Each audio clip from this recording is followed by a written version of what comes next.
خليكم بس معايا وانا هقول لكم في اخر الفيديو ايه الخطوات اللي انت تعملها بالظبط عشان ربنا يستجاب دعائك ان شاء الله، وايه الاوقات الصح اللي انت تدعي فيها. وحاجه اخيره في اخر الفيديو، لو عملتها دعوتك ان شاء الله اكيد هتستجاب. في ناس كتير قوي بتقول ان هي بتقعد تدعي ربنا كتير قوي في كل الاوقات وبرضه ربنا مش بيستجاب للدعاء، لدرجه ان بدعي في كل الصلوات بين العصر والمغرب بعد الفجر في قيام الليل، دعيت في كل الاوقات وبرضه الدعاء مش بيستجاب. بيقراوا قران كتير جدا بنيه ان الحاجه دي تتحقق وبرضه مفيش اي فايده ومفيش اي حاجه بتحصل. فالانسان يقعد يسال نفسه هو ربنا ما بيحبنيش؟ طب انا عملت حاجه غلط؟ طب انا عملت كبيره من الكبائر خلت ربنا زعلان مني فمش عايز يحقق لي الدعوه اللي انا بدعيها؟ وده اكيد حصل لنا كلنا، ولو ما حصلكش يبقى هيحصل لك. يعني دي حاجه بتحصل وهتحصل.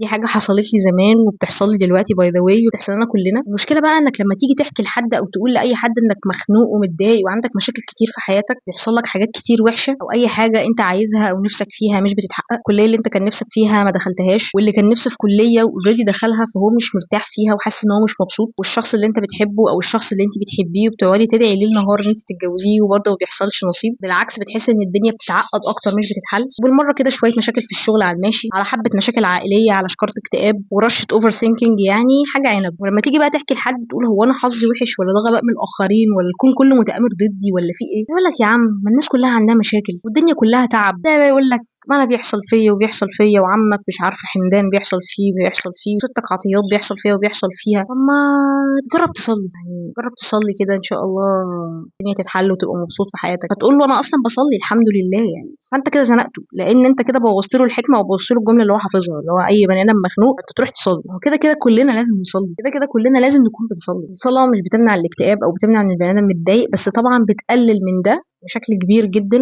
ومن اعرض عن ذكري فله معيشه ضنكا. فاي حد بعيد عن ربنا بيحصل له اكيد مشاكل، وحتى لو مش بيحصل لك مشاكل فانت بتحس ان انت مخنوق وبتحس ان انت مش مرتاح، فانت كده كده لازم تصلي. بس مش معنى ان انت بتصلي ان انت مش هيحصل لك مشاكل، يعني ده مش منطقي. فالمهم نرجع للراجل الاولاني بقى اللي بيقول لك صلي ده، فانت قتلت طموحه دلوقتي، فبالتالي بيرمي لك بقى اخر كارت بان هو يقول لك يا عم كلنا هنموت وكلنا هنرتاح في الاخره. هو بقى خلاص بقى فقد الامل فيك، مش حافظ حاجه تاني. فانت سيبك من عمه ده بقى. يجي واحد تاني بقى يقول لك اذا حب الله عبدا ابتلاه. ما كل الانبياء والرسل كان عندهم ابتلاءات يعني، ولا انت احسن من الانبياء والرسل؟ فانت بتزرع في الشخص اللي قدامك او في الطفل اللي قدامك اللي بيسالك ان طول ما انت حياتك بؤس فانت كده ربنا بيحبك، ولو حياتك فيها رفاهيه وانت مبسوط في حياتك فانت كده ربنا ما بيحبكش. فانت تقول يعني عشان ربنا يحبني لازم تحصل لي مشاكل وكوارث؟ فانت من جواك كده يعني استغفر الله العظيم هتحس ان ايه الحب الغريب ده؟ يعني عشان ربنا يحبني لازم اعيش في كرب. تخيلها كده، انت لو بتحب واحد صاحبك قوي بتبقى خايف عليه وبتبقى بتنصحه عشان انت بتحبه وخايف عليه وخايف ان يحصل له مشاكل ومش عايز ان يحصل له حاجه وحشه، ولما بيحصل له حاجات وحشه انت بتتضايق وبتزعل عليه كأن حصلت لك انت بالظبط. هل منطقي ان انا عشان بحب واحد صاحبي قوي اعامله وحش واعامله بطريقه معفنه واجيب له مشاكل واجيب له مصايب، او ان انا اقعد ادور ازاي اعمل مشكله لصاحبي عشان انا بحبه؟ امال بتعمل معاه ايه لو بتكرهه؟ فانت هتحس ان دي حاجه مش منطقيه، انت هتقول ان كل الكلام ده اكيد مش منطقي، اكيد في حاجه غلط. فلما قرات ودورت لقيت ان ربنا بيقول ومن اعرض عن ذكري فله معيشه ضنكا. ضنكا يعني كرب ويعني خنقه ويعني حزن وهم وقرف، انت قرفان. فانت هتحس ان في تضارب دلوقتي، انا دلوقتي متلخبط. يعني هو دلوقتي ربنا لما بيحب عبد بيبتليه، فدي انواع من الحب، يعني هو ربنا بيديني مشاكل او مصايب عشان بيحبني، وفي نفس الوقت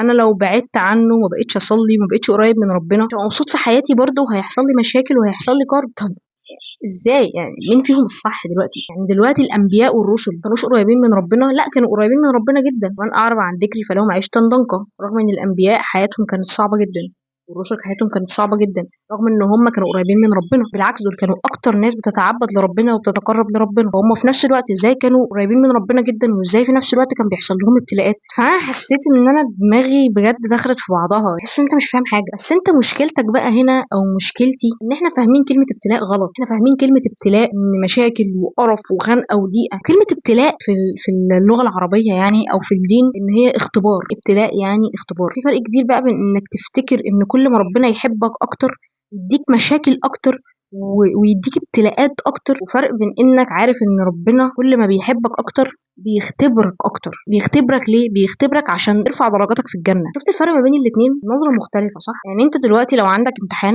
انت بتقعد تذاكر كتير جدا جدا للامتحان ده، وتقعد تسهر الليالي للصباح لا تنام، كل ده بس عشان تجيب درجات كويسه او عشان تنجح. في النهايه انت اول ما بتنجح او اول ما بتجيب درجه كويسه انت بتنسى كل التعب القديم ده، انت ما بتفكرش اصلا في السهر ولا التعب ولا المذاكره ولا كل الكلام ده، انت كل اللي بتبقى فرحان بيه هو نتيجتك، كل اللي انت تفكر فيه هو فرحتك بالنتيجه دي. وبالتالي هي نفس الكلام شويه، انت بعد ما بتنجح في الاختبار ده انت كل اللي بيبقى همك فرحتك بالجنه، مش بيبقى كل فكرك ان انا تعبت في الدنيا دي مفروغ منها. وانس ان انت دخلت الجنه، او وانس ان انت خدت درجاتك، فانت خلاص انت بتنسى كل التعب. انت لو فكرت في الموضوع هتلاقي ان الموضوع برضو شبيه بان لو طالب شاطر في الفصل، المدرسين بيبقوا عايزين اكتر ان هم يعملوا له امتحانات او يدوا له الاسئله الصعبه.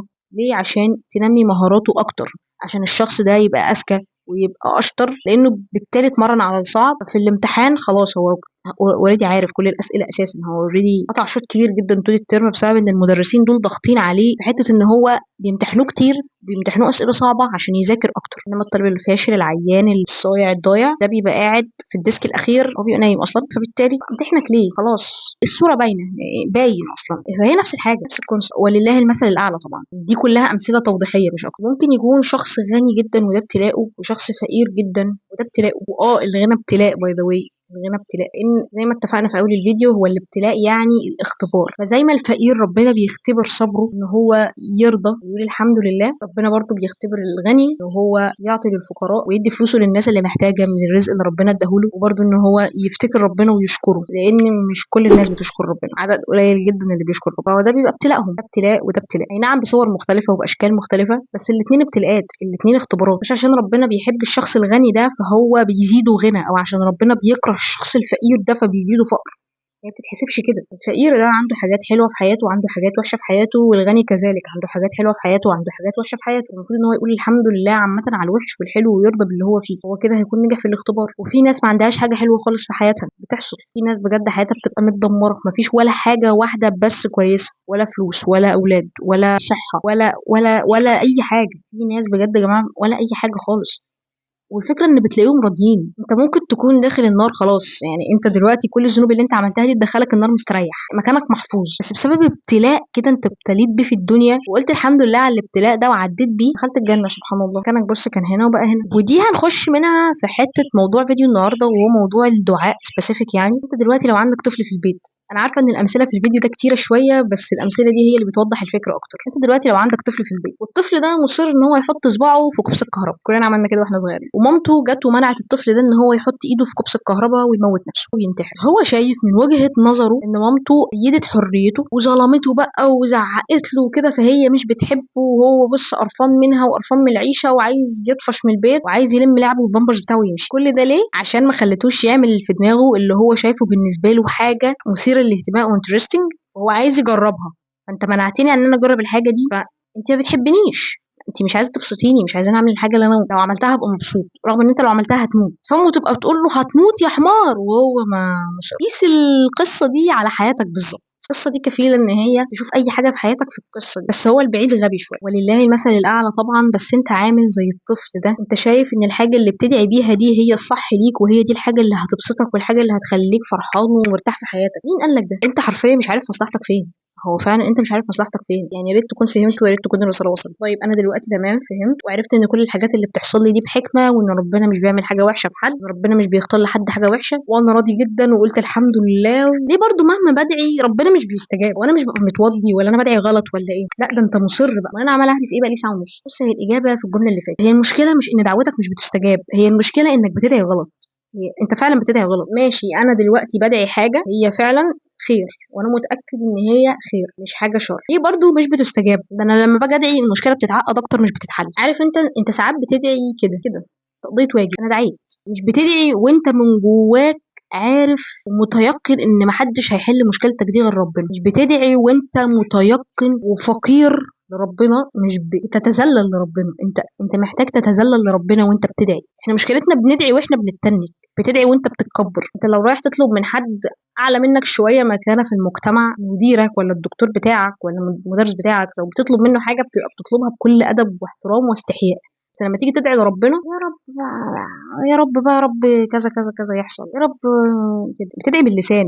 فهي مش باللسان حضرتك. ان الله لا ينظر الى صوركم واموالكم ولكن ينظر الى قلوبكم واعمالكم. انا بينظر قلوبنا، هو ربنا عالم باللي جواك. فلو انت بتدعي حتى من بره ومبين ان انت متاثر قوي، بتدعي بكل بص كل صدق نيه، وانت من جواك مش صادق كنيه، ربنا عارف ده، انت مش هتضحك على ربنا. تاني حاجه بتفرق جدا في الدعاء هو الصلاه على النبي صلى الله عليه وسلم والثناء على الله، زي ما قلنا في النقطه اللي فاتت، ان انت تدعي وانت بتقول لربنا ان هو ربنا الكريم، ربنا الرزاق، ربنا هو الوحيد اللي هيرزقك، وقد ايه ان ربنا كريم وان انت مالكش غيره، وقد ايه انت محتاج لربنا. كل الكلام ده انت لازم تقوله وانت بتدعي. تمام، انا دلوقتي هقول كل الكلام ده. ايه احسن وقت بقى ادعي فيه؟ احسن وقت تدعي فيه وتكون الدعوه مستجابه هو قيام الليل، بتبقى من بعد الساعه 2 الفجر لحد قبل الفجر. الوقت ده بجد سحر. اعمل الحاجات اللي احنا قلناها من شويه في نفس الوقت ده، دعوتك خلاص يعني. وكمان احنا في رمضان كمان يعني، استغلوا الموضوع. وتاني وقت بيكون ما بين الاذان والاقامه، وتالت وقت بتكون ساعه يوم الجمعه. طيب هو ممكن اعمل كل ده وبرضه دعائي ما يستجابش؟ في قصه ايام الرسول صلى الله عليه وسلم، اظن هي القصه دي مشهوره اكيد معظمكم سمعها، ان كان في ست ايام الرسول كانت عندها صرع. الصرع ده بيجي تشنجات فجاه مره واحده من غير اي سابق انذار. فالست دي راحت لسيدنا محمد تطلب منه ان يدعي لها ان هي تخف. فسيدنا محمد قال لها هل تصبري على البلاء ده وتخشي الجنه، ولا ادعي لك وتتشفي منه والله اعلم بقى هتخشي الجنه ولا لا، يعني دي حاجه هنشوفها في الاخر. بس انت لو صبرتي على ده انت اكيد هتخشي الجنه. قررت ان هي تصبر على البلاء عشان تخش الجنه. بس قالت للرسول ان هو يدعي لها ان هي ما تتكشفش قدام الرجاله، لان هي لما كانت بيجي لها صرع كانت بتقع وبيجي لها تشنجات فجاه قدام اي حد، ممكن يبقى رجاله معديين وهكذا. يعني المهم ان هي صبرت على البلاء. نفهم من القصه دي ايه؟ نفهم ان ممكن ربنا ما يستجابش لدعائك، لكن يختار ليك الاحسن ويختار الافضل ليك، بس انت مش بتبقى عارف ده وقتها. ممكن الحاجه اللي انت بتدعي بيها دي هي تكون سبب في موتك، او سبب ان يحصل لك مشاكل او ما يحصل لك مصايب، بس انت مش عارف ده. كان في واحد اتوفى من فتره في حادثه عربيه، والفكره ان كانت اول مره يركب العربيه دي. شوف بقى كان بيقعد يدعي ربنا قد ايه ان هو يقدر يشتري عربيه زي دي، بس اول ما ركبها اتوفى.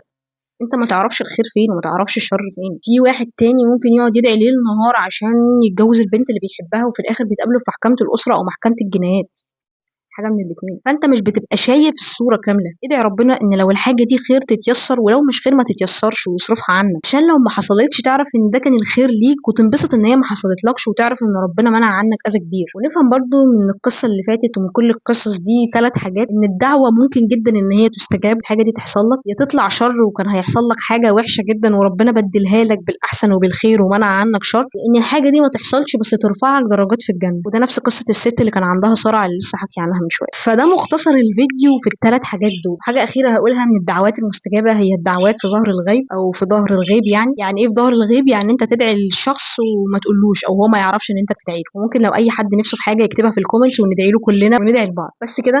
انا هاجر منصور، دي كانت نهايه حلقه النهارده. كنت تعملوا لايك وشير وسبسكرايب وتفعلوا زر الجرس، وتابعوني على الانستجرام والتيك توك، اللينكس تحت الفيديو، واشوفكم الحلقه الجايه.